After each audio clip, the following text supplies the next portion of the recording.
Hello guys, welcome to a new blog. তোমরা সবাই কেমন আছো? আশা করছি ভালো আছো। আমরা সবাই খুব ভালো আছি। তো এটা হলো সরস্বতী পুজোর দিনের ভিডিও। তো আমরা হুট করেই প্ল্যান করলাম যে চলো দক্ষিণেশ্বরের মন্দির থেকে ঘুরে আসি। তো আমাদের এরকমটা প্ল্যান ছিল না। আমরা প্রথম গিয়েছিলাম ইকো পার্ক। তো ইকো পার্ক বন্ধ ছিল বলে তো ভাবলাম মায়ের কাছে একটু ঘুরেই যাই। তো আমার অনেক দিন থেকেই মনে ইচ্ছা হচ্ছিল তো দক্ষিণেশ্বরের মন্দিরে আসবো। তো আজ সেই ইচ্ছাটা আমার পূরণ হয়ে গেছিলো।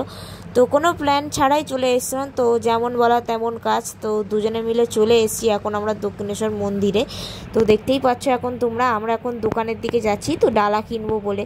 তো আমরা ডালাটা কিনেছিলাম 78, মানে দোকানের যে নাম্বারটা ছিল সেখান থেকেই আমরা 20 টাকা দিয়ে এখন ডালা কিনে নিচ্ছি। তো এখানে আমি ডালা কিনেছিলাম। তো মহিলাটা খুবই ভালো আর ওনার ব্যবহারটাও খুবই ভালো লেগেছে আমার।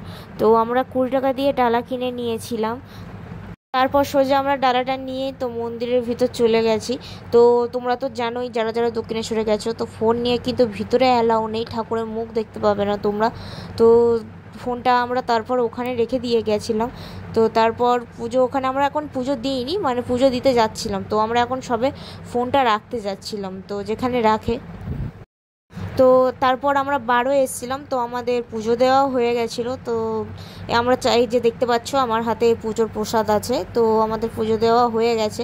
তো আমরা দুজনে এখন বাইরে দাঁড়িয়েছিলাম তো কি করব, তারপর ভাবছিলাম। তো তারপরে গেলাম একটি নদীর কাছে। তো দেখলাম তো হেব্বি সুন্দর ভিউ লাগছিলো গাইস, বললে তোমরা বিশ্বাস করবে না, মারাত্মক লাগছিলো। তো এখানে আমরা খানিকক্ষণ দাঁড়িয়েছিলাম গঙ্গার জল নেবো বলে। তো আমরা বোতল আনতে ভুলে গিয়েছিলাম।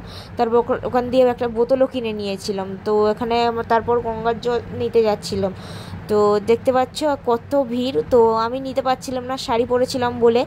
তো তারপরে ও লাভলো, ও লেবে বললো যে আমি নিচ্ছি, তুমি দাঁড়াও, আমি গিয়ে গঙ্গার জলটা নিচ্ছি। তো তারপরে ওই গিয়ে নিয়ে নিল গঙ্গার জলটা ভর্তি করে বোতল। 20 টাকা দিয়ে একটা বোতলও কিনে নিয়েছিলাম। এই যে দেখতে পাচ্ছ আমি কিন্তু জল নিতে পারছিলাম না। তো সবাই নিতে পারছে, আমি শাড়ি পরে না নিচে মানে ঠিক লাভতে পারছিলাম না, শাড়ি ভিজে যাচ্ছিল।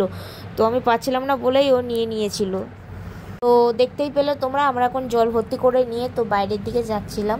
তো কিছু খাবো দাবো বলে সকাল দিয়ে সত্যি কথা বলতে আমরা কিচ্ছু খাইনি। তো ওখানে গিয়ে ভাবছিলাম কিছু খাবো। তো ওখানে কত দোকান ছিল দেখতে পাচ্ছ। তো এখানে অনেক দোকান ছিল। তো আমি এখানে ভাবছিলাম, আমার না ভালো শাঁখা ছিল না জানো। তো আমি একটা ভালো শাঁখা কিনে নিয়েছিলাম। তোমরা বললে বিশ্বাস করবে না, আমি অত সুন্দর শাঁখা মোটে 100 টাকা দিয়েই কিনেছি। মোটে 100 টাকা দিয়ে কিনেছি আমি, মানে অবিশ্বাস্য ঘটনা একদম পুরো। মানে 100 টাকার শাঁখা এখন পাওয়া যায় বলে আমি জানতামও না। তো লোকটা আমাকে বললো তুমি দাঁড়াও। তো আমি ওখানে হাসছিলাম। তারপর লোকটা আমার হাতে শাঁখা পরিয়ে দিচ্ছিল।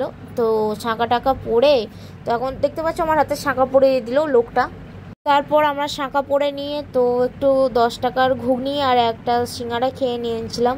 তো তারপর আর কিছু খাইনি। তো তারপর বাড়ি চলে যাব বলে বেরিয়ে গেছিলাম। তো আমি একটু বসেছিলাম, পাটা ব্যথা করছিল বলে। তো যাই হোক, তোমাদের ভিডিওটা কেমন লাগলো অবশ্যই আমাকে কমেন্ট করে জানিও। তো ভিডিওটা ভালো লেগে থাকলে লাইক, কমেন্ট, শেয়ার এবং সাবস্ক্রাইব করতে ভুলো না। চলো টাটা।